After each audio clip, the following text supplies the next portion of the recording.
Everywhere you look, the rich history of the United Kingdom is there to be seen. But hidden beneath our feet, there's still a wealth of archaeological treasure just waiting to be found. That's why each year, up and down the country, our archaeologists dig down, searching for fresh discoveries. Another one. Revealing the imprint of ancient civilizations. Yeah. So we are looking at a completely unknown Roman town. That's crazy. Wow. And unearthing priceless objects. Might be a pendant. Oh yeah, I can see that. This is something special, isn't it? Yeah, I've not seen anything like it so far. Every dig adds new pieces to the ever-growing archaeological jigsaw. Gotta come and have a look. That is the epic story of our islands. It's been an extraordinary year full of challenges, and yet I've been able to visit so many exciting digs up and down the country. Oh my goodness. There have been spine-tingling discoveries to witness. That is the face of a Trojan. Yes. My heart is racing. And I'm even getting a chance to use a trowel myself. I'm joined by a trio of expert investigators. I can actually see the texture of the weave, and it's, what, 1,600 years old? It's amazing that a small DNA sample like this can tell that really quite big story. As they dig deeper for answers. Same technique as the Romans used. Exactly. Finally, the archaeologists bring their best finds into the studio. Whisk that away. You can see that this object has had a life of its own. For up-close analysis. It's astonishing detail. Welcome to Digging for Britain.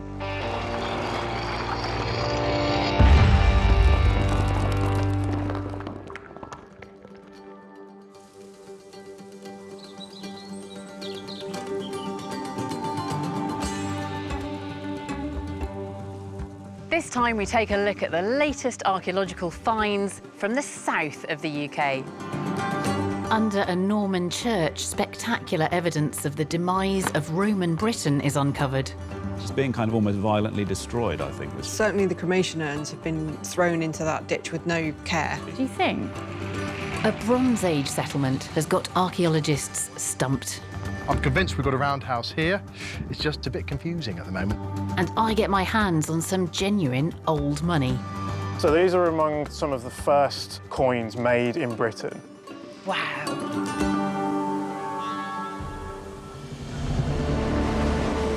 With its coastline facing an often turbulent European continent, the south of England has been the starting point for several hostile takeovers. Perhaps the most successful started in 1066. The sudden arrival of the Normans would kickstart a new epoch in the history of our islands. Today, I'm visiting a parish that stood slap bang in the way of William the Conqueror's rolling conquest, Stoke Mandeville. As they settled, the Normans built new churches all over England, with communities growing up around them. But that's not what happened here. In this gentle valley, just south of Stoke Mandeville, is this isolated church surrounded by fields, and nobody knows why it was built here. Built around 1080, the Church of St Mary's was strangely located in this damp, isolated spot, half a mile from the village. When, in the 19th century, Stoke Mandeville got a more convenient new church, the old Norman church soon became neglected, fell into ruin, and was eventually demolished. Now, the new high-speed rail line HS2 needs to pass through the ruin of Old St Mary's, so under cover of this vast tent, a team of archaeologists is excavating thousands of graves and preserving any historic artefacts. It's also a fantastic opportunity to solve the centuries-long mystery of why the church was built here. Lead archaeologist Rachel Wood hopes to find an answer. Rachel, so this is it? This is the mysterious Church of St Mary's, then? It is, yes. And what you can actually see is the very bottom of the foundations. There's something really curious about it, though, isn't there? That it's just out here in the countryside. It seems to be some way away from any settlement? That was definitely one of our questions that we're trying to answer. Why is there a church essentially in the middle of an unoccupied field? Right, because I think the most obvious answer would have been that actually it was part of a medieval village or a medieval town. Yes, and it would have been serving that settlement, but our works have proven that that is not the case, so the mystery is continuing. In the surrounding area, Rachel's team have uncovered evidence of earlier Bronze Age, Iron Age, and even Roman activity. But what of the centuries that followed? We don't have any evidence for any Saxon activity in this landscape at all at the minute. That's really strange. There's a distinct gap, yeah. So you've got Iron Age Roman activity, and then you've got a gap of 600 years. Something like that, And then suddenly the Normans decide to build this church here. Yes, so there must have been a reason.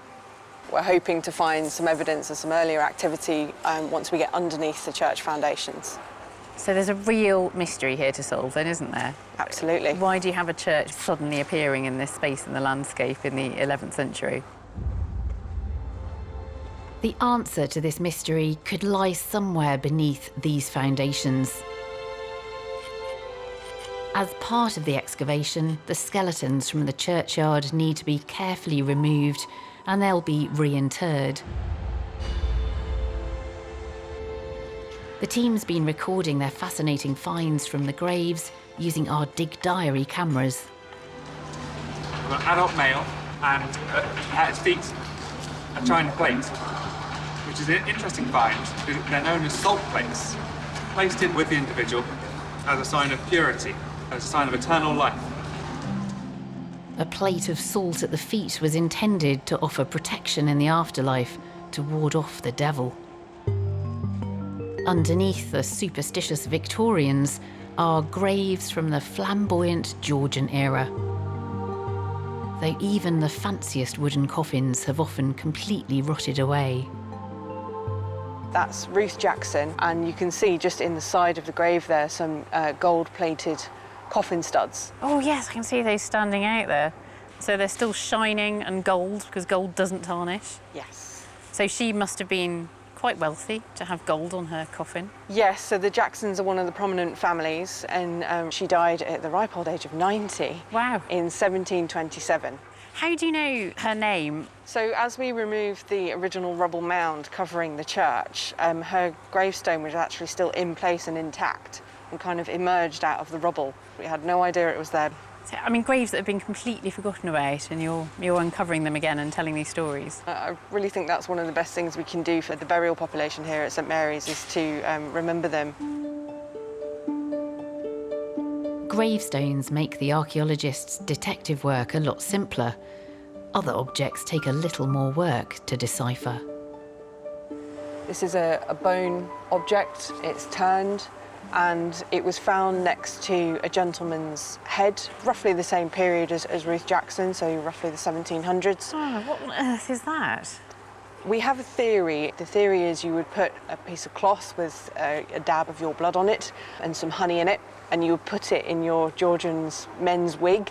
Oh. And all of the fleas running around in the wig would be attracted by the blood on the cloth and then get stuck in the honey in the pot. It's a flea catcher, a flea trap. A flea catcher, yeah. I've never heard of such a thing. That's just bizarre. It's very bizarre. There's some residue inside it, so you might even be able to test that and find out what it is. Hopefully, yes.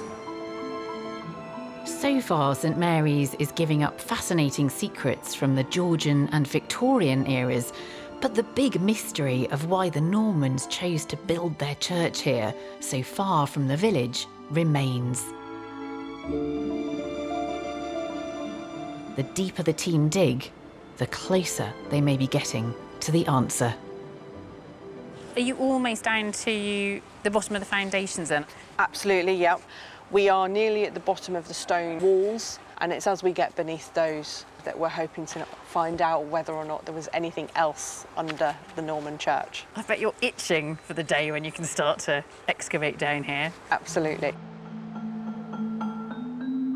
Nearby, the team has been storing stonework from the ruin for further analysis and reuse in a new memorial. But something here catches my eye. Now, this piece of stone really leapt out at me. It's a different sort of stone. So this is not the same stone as most of that Norman church is made of. Could it be part of an Anglo-Saxon church that predates the Norman church? Could it be even earlier? Could it be Roman? And I think as this dig progresses, we might get to the bottom of it. But it represents the whole mystery of St Mary's in microcosm. My drawing is put on hold as while we're on site, there's breaking news from the dig tent. So there's been all this speculation about whether there's an earlier phase here at St Mary's, and I think some really exciting evidence has just emerged. Archaeologist Shirley Mihailova has made the discovery. Shirley, what have you found? What have you found? I have found a very interesting coin. It's a long cross silver penny. So do you know when it dates to? It potentially dates from 978 to 1016 AD because it has the head of Ethelred II on it. Ethelred II, that's Ethelred the Unready? Yes. I mean, this is an Anglo-Saxon king. Yes. This must be the first bit of evidence that you've had which definitely predates the Norman period. Yes. This is just fantastic. The late 10th, early 11th century, before the Norman church. Do you think this coin is associated with this burial? It does make sense with the location, it being around the pelvic area, so potentially from a pocket.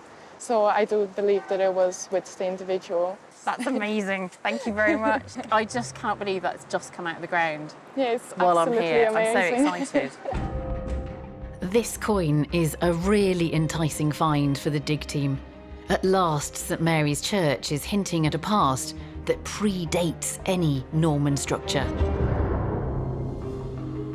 Having been left on tenterhooks about what else the team might find, archaeologists Rachel Wood and Guy Hunt have come to the Digging for Britain tent to give me an update. So Rachel and Guy, if we look at the photograph from site, is that the That's Norman right. church foundations? Yeah, so you can see the Norman foundations really clearly there in white. And you can see a big circular dark ditch coming around, just around here. Oh, yeah. It's quite dark. And then the more exciting part is that you can see the foundations of a small structure. Yeah. And because it's sealed by the foundations for the Norman church, we know that it predates the Norman period, and it's very exciting because it is actually Saxon. Guy's beautiful 3D model of the burial site has every grave etched in. Now he can add the newly discovered pre-Norman ditch and a Saxon building.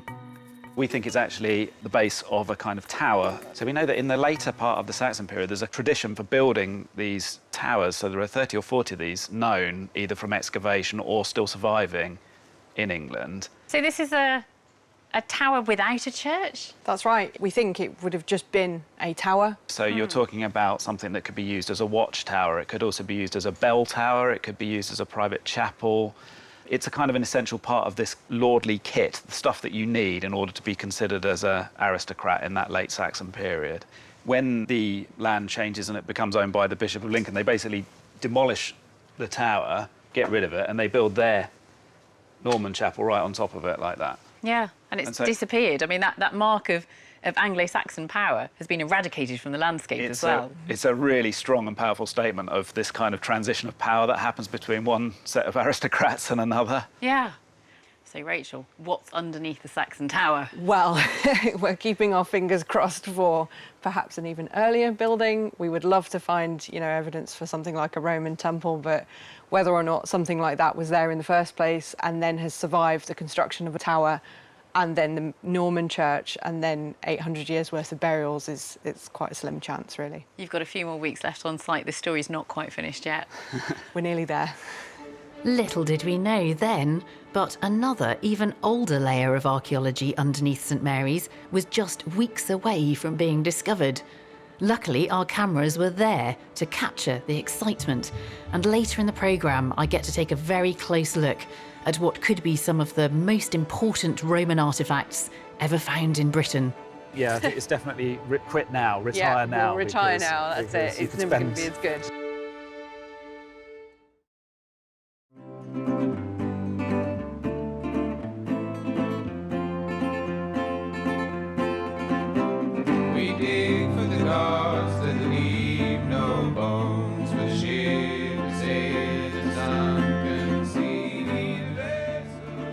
when you've got buildings made of stone, they're relatively easy to interpret, especially when they're upstanding like this fantastic Norman keep. But for much of prehistory, our ancestors were making and living in buildings which were made of wood, thatch, clay, turf, materials that either disappear completely from the archaeological record or leave only the faintest of traces. And then we've got the challenge of working out what materials a house may have been made of in its entirety and what it would have looked like, as we see in our next story. We move to that gold mine of archaeological opportunity, the Ministry of Defence's training area on Salisbury Plain. The plain's 300-mile square chalk plateau is a wonderful setting for the undisputed heavyweight champion of Britain's prehistoric monuments. Thought to have originated around 5,000 years ago, awe-inspiring Stonehenge is actually just one of many mysterious traces of ancient cultures that can be seen across this atmospheric landscape. But a lot here remains out of sight, just a few feet below the surface. The results from a ground-penetrating radar survey have led MOD archaeologist Richard Osgood to suspect that a Bronze Age settlement once stood on this patch of exercise ground known as Dunch Hill. We know on the track that we've got over there were 4 houses found in 1995 dating to the late Bronze Age, and I want to see if that settlement that we know about from that track extends further. With a team of volunteer ex-servicemen, Richard's been looking for evidence of a typical Bronze Age dwelling, the roundhouse. That's a nice one. The team's been recording their search with our Dig Diary cameras. We've just stripped off the top area with a machine, and the really good things for us are these small, dark splodges cut into the chalk. We're pretty hopeful are going to be post holes, and if we're looking for roundhouses from the late Bronze Age, then this is the sort of thing we're looking for. These are the remnants of posts that hold up the roof. 3,000 years ago, during the Bronze Age, the population of Britain is thought to have numbered in the tens of thousands. Many people would have lived in large roundhouses, much like this recreation. Thick wooden posts form the circular structure that supports the walls and a thatched roof. At Dunch Hill, as with most roundhouse sites, the materials used to build the walls and the roof have degraded over time. And you can sort of see the post holes sort of go to there and then they sort of angle up a bit. All Richard's team have to work with are what appear to be the holes that once held wooden posts. Yeah, definitely promising. Yeah. When they excavate the holes, they soon find something else often used in Bronze Age building foundations. That is deep with the flint packing all around it. They're packed with flint, and that would have kept the big timber uprights in place. So you've got a really nice settlement potential coming out here. The post holes also offer up more clues to suggest Richard's onto something. So I've got a nice bit of pot. Yeah, there we go. Wow, that's a nice chunk, isn't it? These are likely to be fragments of Bronze Age pottery used by the villagers who lived here. This is quite a nice piece there. You can see some decoration. Great, so that's another post holes producing ceramics. But the next discovery is indisputable evidence. Found the best find of the dig so far, which is this late Bronze Age pin. Oh my goodness, let's look at that. That's perfect for the dating of this site, isn't it? Isn't that lovely? What I love about this is that this is a sort of pin that will have hold bits of clothing together, like a cloak or something like that. But that directly leads us to the farmers of Dunch Hill in the Bronze Age. It's a startling find for Chris, a volunteer army veteran. How did you feel when you found that? Oh, I was the happiest man in the world. Despite the Bronze Age finds, Richard is still struggling to identify the outline of an actual roundhouse. It's a bit confusing at the moment. It looks a bit like a Swiss cheese. There's holes everywhere. I'm convinced we've got a roundhouse here. It's just finding that shape, and at the moment it's not especially clear. Because the walls have completely disappeared, what they were actually made of is also puzzling. Fortunately, work on solving both those mysteries is underway. To find out more, Stuart Pryor, a specialist in landscape archaeology, is visiting Butser Farm in Hampshire, where they recreate ancient buildings. This is actually the sum total of the archaeology. I've come to meet Butser's experimental building expert, Trevor Creighton. OK, so Trevor, there was no evidence for walling though, was there? No, absolutely none at Dunch Hill, and that's what makes this building so interesting. What we see here is a plan of the complete excavation. All we have is this ring of posts. Trevor's knowledge of other roundhouse structures helps him identify a telltale pattern in the Dunch Hill post plan. So we were able to deduce that what we've got here is a series of post holes arranged around a fairly irregular circle, but that's our roundhouse. Ready? Here we go. Having figured out the layout, Trevor assembled a team of volunteers to recreate the roundhouse at Dunch Hill.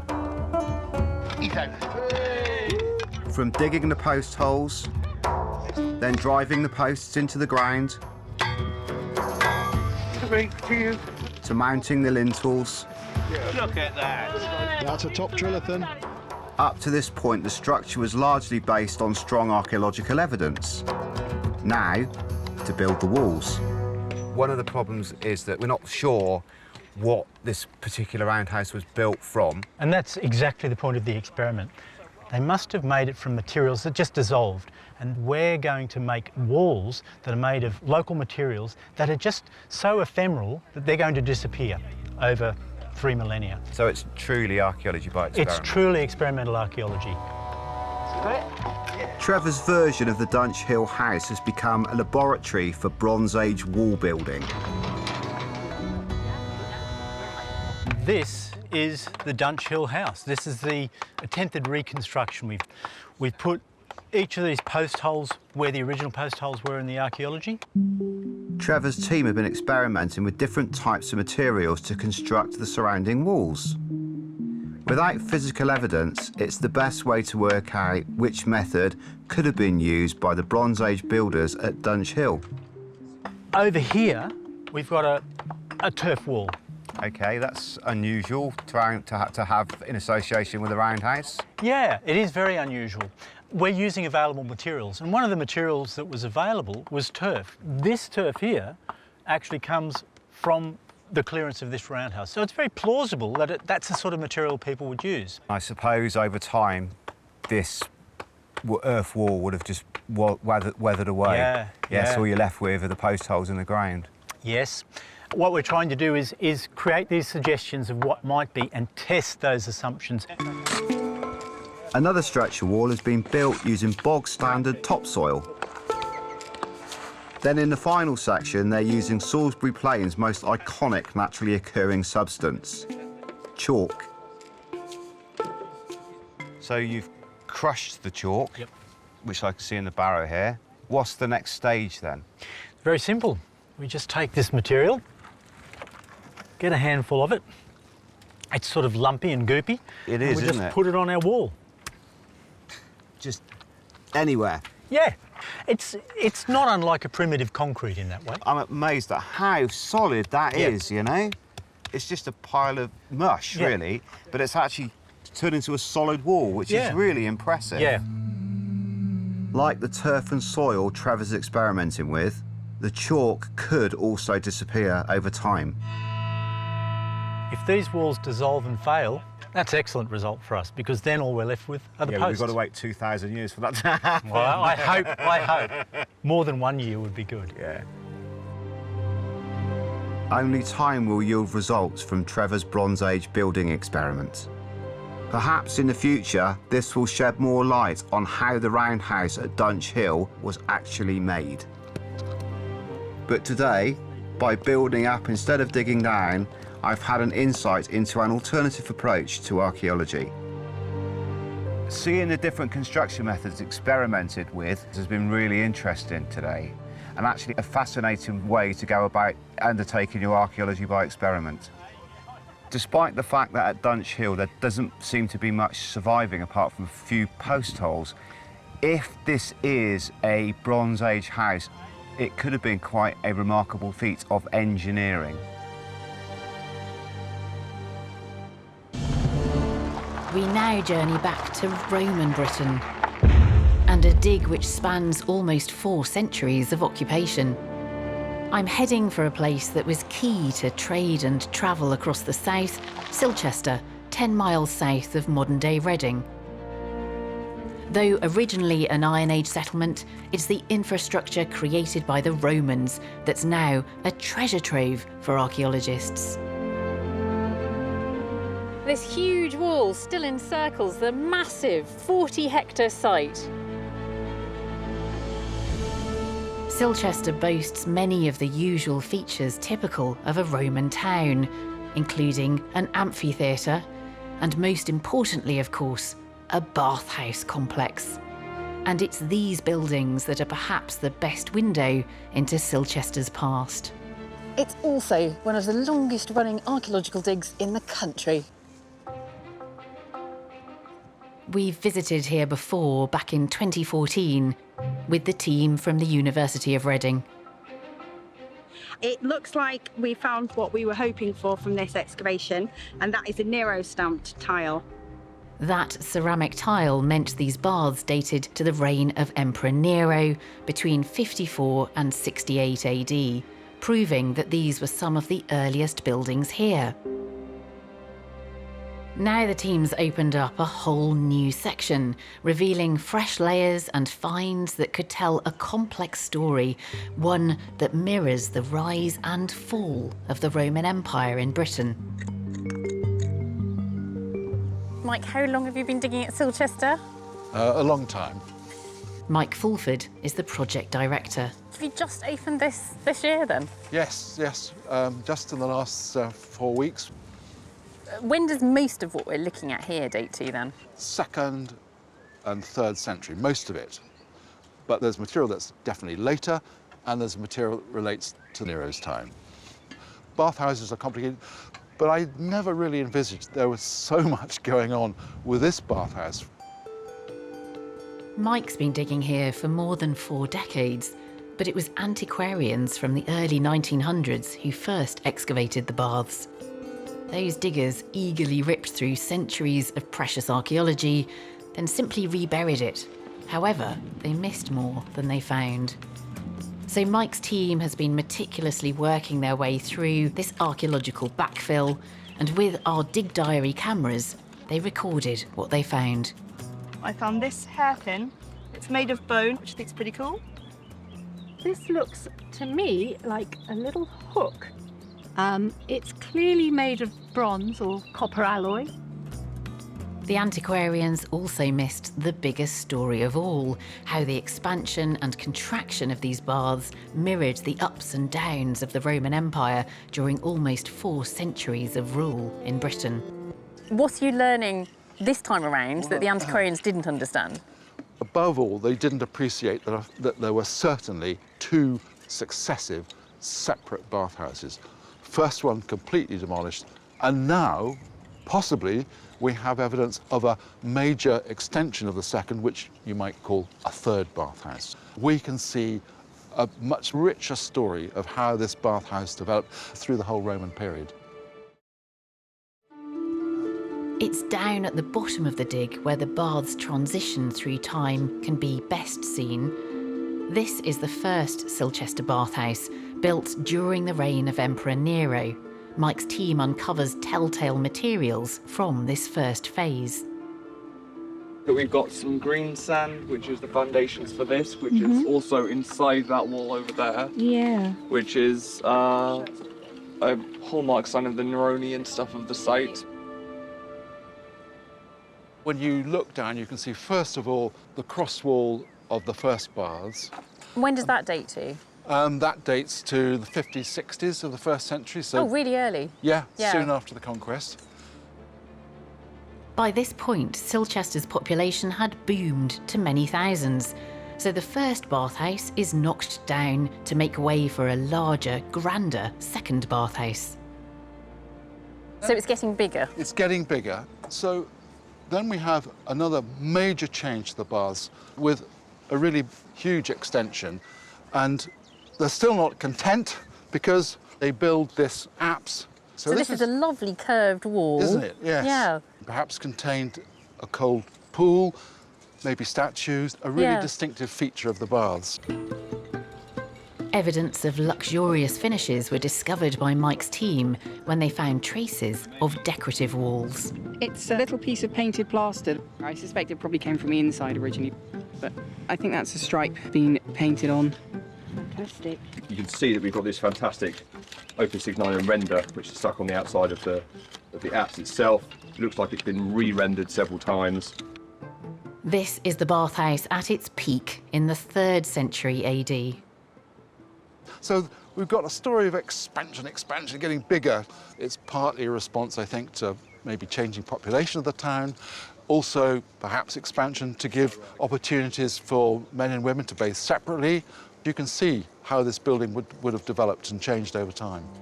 What is this excitement that I just heard? The dig team has found jewellery lost by bathers.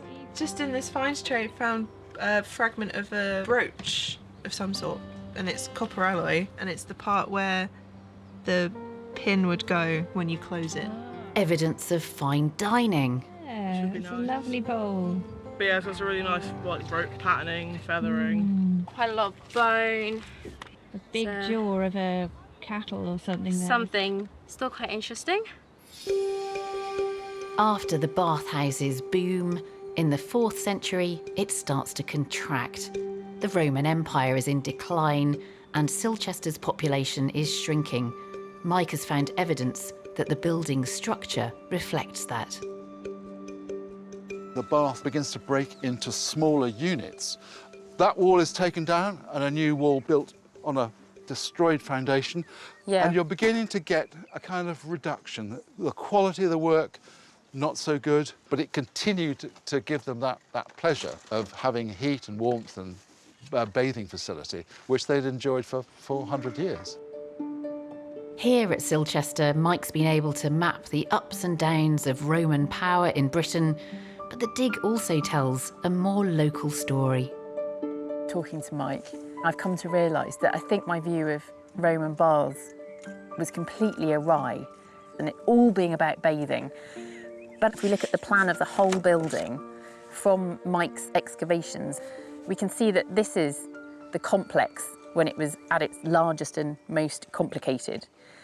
You come in here, so the entrance is up this end, which is where the hedge is, and you come into this courtyard area, which is called a palaestra. It's like an exercise yard, and then you have your series of baths going from frigidarium through to hotter baths. That's our one that we're looking at there in the trench, just this section of that whole complex. But looking at the function of this place, I'm starting to think of it a lot more as a leisure centre. This is the gym at the heart of Roman Silchester. This bath complex must have been a hub of activity, and the Reading team continued to unearth evidence that tells us more about what went on there. So I asked Mike to come along to the Digging for Britain tent with a collection of the best finds from this year's dig. It's fantastic to see pleasure. these. Yeah. Yes. What do they tell us then about the Well, bathhouse? there's sort of aspects of life and how the baths were used. So we've got a dye. And this is bone? Yes. It looks like just any dice you could buy today. Look Isn't at it it. lovely? Alongside that, these are all gaming pieces, are they? Yes, so that's another bone counter. This one where they've just taken the base of a small beaker and just cut it out to create the shape. So it would have been a very sociable space to be in. Oh, very much so, yes. It probably was the social centre of the town. Yeah. One of the most exciting finds we've got is this bronze belt fitting and buckle. It's lovely. What would it have been part of? An officer, military or high-ranking civil servant, part of their uniform. It's quite thin and fine, so it's unlikely to be going around the waist, but perhaps more of a strap that's going across the chest, something like that. Yeah. And then Yes. the tongue has Yes. almost got the head of a little beast at the end of it. Yes. right from the turn of the 4th and 5th century. Yeah. So it suggests that we have Roman officials there right towards the end of the Roman period. Yes, yes, and enjoying the baths such as they were then. Yeah. Mike, when I visited you on site, you had quite a few more weeks left of the dig. So what else did you find? I think this is from the very end, isn't it? This is from the very end, yes. A really important discovery. So this is a massive oak beam which is underpinning this substantial brick extension of the bathhouse, which we think is 2nd century. But the beauty about the find of these timbers is that they have the potential to give us a dendrochronological date. So this is a tremendous bonus. And it's brilliant, isn't it, tree ring dating? Because with dendrochronology, you get the year that that tree was felled. Absolutely, a year, and so you can associate that with a particular emperor, a particular governor of Britain. You can sort of fit it in to some of the people of Roman Britain that we know of. And with this fantastic preservation that you now know exists on site, do you think you're going to be going back? I mean, you've been at Silchester a long time, Mike, I think from the 70s. I mean, there's so much that one can learn by re-examining this builder structure, seeing the things which they didn't really cotton onto at the beginning of the 20th century. So it really would be worth doing a little bit more. I think I might be coming back to Silchester to see you again next well, year. there you are. Well, then we have to, yes. We'll do another season. We dig for the gods that leave no bones, for the ship sailing the sunken sea. The vessel lost in the sky of stones, the famine road and the merchants. A big old city contains a wealth of archaeology, but it also presents archaeologists with lots of challenges because each generation builds on what went before, sometimes completely obscuring or at the very least confusing those layers. And because of that intensity of activity, it's very rare to find prehistoric remains under our cities, unless the archaeologists are particularly lucky. This next dig is in the most archaeologically challenging of all British cities, London, on the southern bank of the Thames in Barn Elms. London is nearly always thought of as being originally a Roman city, given that no substantial pre-Roman settlement has ever been identified close to its heart. But archaeologists have uncovered stunning new evidence that there was a large riverside settlement here during the Iron Age. In the past, tantalising clues were dredged up from the riverbed. In Victorian times, 2 battle shields and a copper helmet dating to the Iron Age were the star finds. The River Thames has always thrown up a lot of finds from that period, and no one really knew where the people who were putting those things in there were living. Jack Russell is archaeologist for London's new super sewer project. Excavations here at Barn Elms, just across the river from Fulham Football Club, recently revealed traces of that classic prehistoric dwelling, the roundhouse. Lead archaeologist Mike Curnow has been cataloguing these intriguing discoveries. What we've really found is quite a lot of post holes, and all of them are really quite chunky post holes. This is one of the larger ones that we've had. That, as you see, get my arm into it, is really quite deep. Such deep, wide holes must have housed huge wooden posts, capable of supporting a massive structure. This one we actually think is part of a roundhouse, with these 2 post holes here, and then you've got 2 post holes at the far side, which form part of a semicircle. I remember there was definitely a lot of excitement when we looked down and just saw this sort of semicircle of post holes and realised for the first time that what we had here was a roundhouse and a settlement. The footprints of more roundhouses have since been uncovered, and there's evidence of a bustling community with a thriving ironworking industry. This is a lump of iron slag, which indicates they were working iron on the site, melting it down and filtering out its impurities. So this is definitely a site where they're not just living, they're also working, manufacturing things and potentially shipping them off to other places as well. The discovery of fastenings and loom weights suggests that cloth was also woven in this centre of manufacturing, But it's one of the smallest finds that's the biggest news. These coins still have the maker's tabs that would normally have been removed, meaning an Iron Age mint could have been sited here. Their design suggests they were made for the Cantiarchi tribe, known to be among the first users of coins in Britain, who traded with other Europeans. The site expands our understanding of the Iron Age. It's filling in the prehistory of London, almost rewriting, if you like, this idea that there's nothing going on in London before the Romans. These remarkable discoveries on the banks of the Thames demand a closer look. So the site's Iron Age finds specialist, Adam Sutton, has brought some of the key finds to the Digging for Britain tent. Adam, I think so often we think about London just beginning with the Romans. Well, you are showing us that there very much were settlements there. Absolutely, yeah. So these are among actually some of the first coins made in Britain. There is a lot of debate as to what the role of coins was in Iron Age society, whether they had a monetised economy, but it's totally possible that the fact that we've got manufacturing evidence here means that people had to come and exchange the objects which they wanted to buy for what is effectively money. Yeah. There's also potentially a ritual aspect. They could potentially be intended for offerings. The river is very nearby, and we know that people like to cast metal objects into the river as a ritual. Yeah, people still throw coins into fountains people still today. Throw things into wishing wells and stuff like that today. So it's a very long tradition of that sort of thing.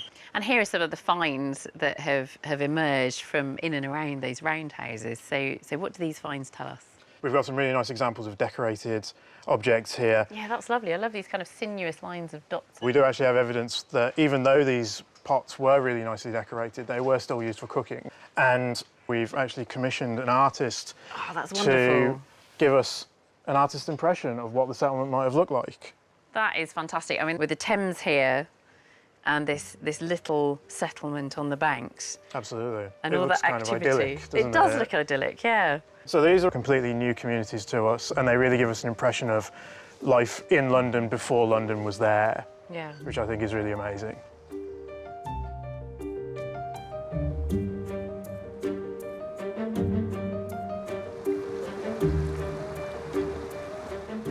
The geology of Britain has been sculpted by ice and water, creating some epic landscapes where you can really appreciate the destructive power of water.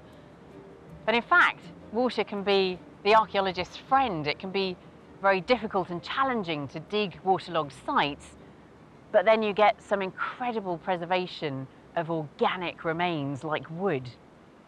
And in fact, that preservation is best not even on land, but at the bottom of the ocean. Our next dig takes place under that narrow strip of water that makes the Isle of Wight an island, the Solent. Many thousands of years ago, this was dry land. So for Gary Momber of the Maritime Archaeology Trust, what's on the seabed holds detailed information about how humans lived here. In 2019, we followed Gary as he lifted and reassembled a mysterious wooden walkway. Now Gary is back, hoping to find more evidence to fill in the many gaps in our understanding of the mysterious Mesolithic people. Just the only site we've got in the UK. It's 8,000 years old, and it's telling us stuff about this period of time we know nothing about. Mesolithic people roamed these lands as hunter-gatherers. From 9,500 BC until around 4,000 BC, when farming and crops arrived in Britain. Today, Gary's embarking on an experiment that could challenge that traditional thinking. Okay, stand by. And go.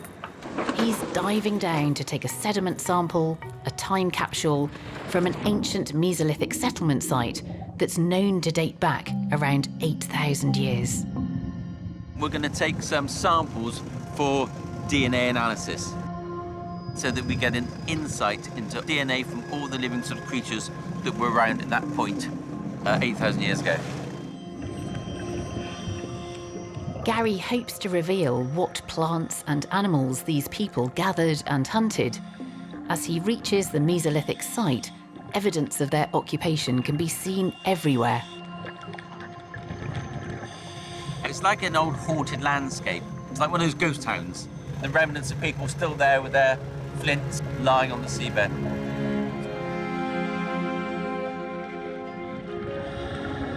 Gary hammers his sample box into an undisturbed section of seabed. The box cuts through several layers of sediment, including earth occupied by our Mesolithic ancestors.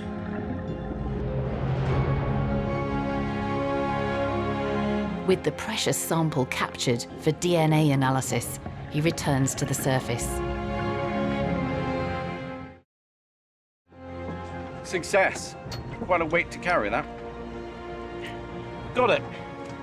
Got it. Got a cracking sample, straight from the sediment. Once we get the DNA analysis, we can really break it down to find out what the minutiae of every little species that was living on the site at the time. And we're going to find out all sorts of stuff that's going to help us reconstruct that landscape 8,000 years ago. A month later, bioarchaeologist Kat Jarman joins up with Gary at Warwick University to get an insight into the testing process and learn the initial results. So you have this brilliant sort of almost like a treasure, archaeological treasure chest here. What's the next step now? Well, the process will be to get it into the lab. We'll get ourselves nice and suited up and nice and protected so that we won't be contaminating the sample ourselves. So that way you can be absolutely sure that what you're looking at is the real 8,000-year-old Mesolithic sample. Yeah, we just got to make sure there's no modern contamination at all. Yeah. Sedimentary DNA sampling is so sensitive, even the tiniest contamination could corrupt the results. Covered, head to toe, no contamination. Right. No contamination anywhere. Right. Okay, ready? let's better do it. Next, Gary opens up the box of archaeological treasure. That's it. That's a bit of the seabed. Yeah. 8,000 years old, brought to the surface. And this is sort of the area that we're interested in. The sample reveals the layers of terrain that have built up through time. The bottom layer of silt shows the land lived on by the Mesolithic people. So that looks like that would have been the land surface. Somebody walking through it would literally be walking on this.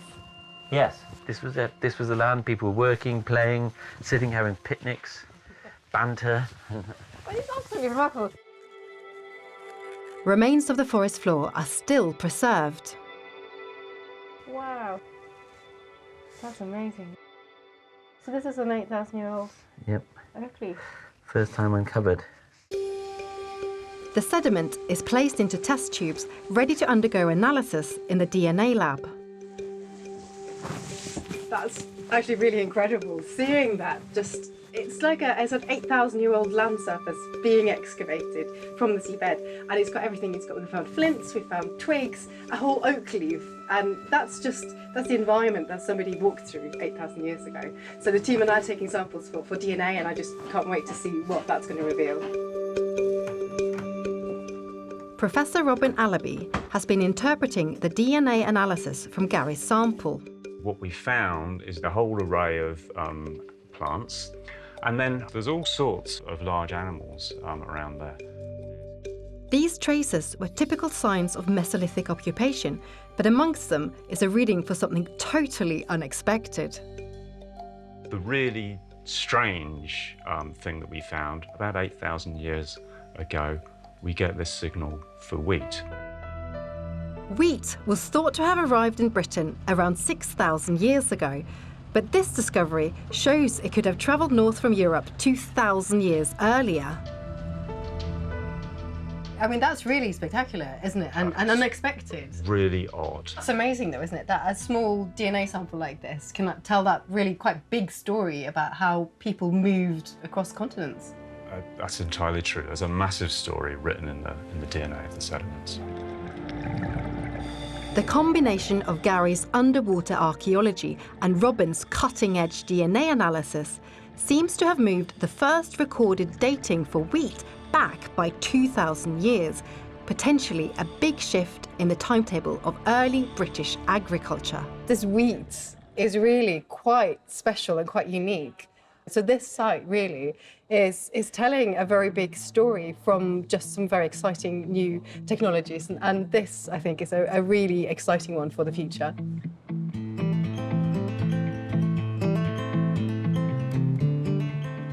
For our last dig, we're actually returning to the story of the mysteriously located Norman church in Buckinghamshire.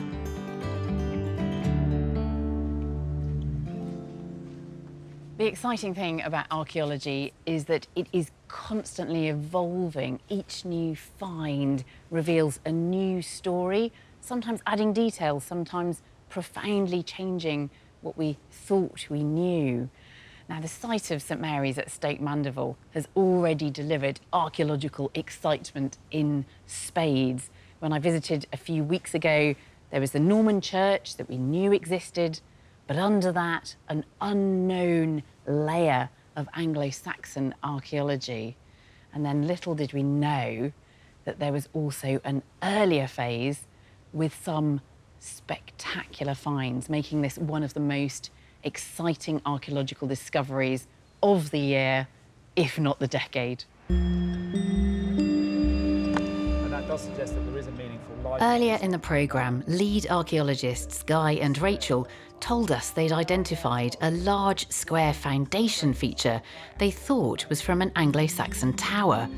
But while excavating the circular ditch surrounding it, things get much more interesting.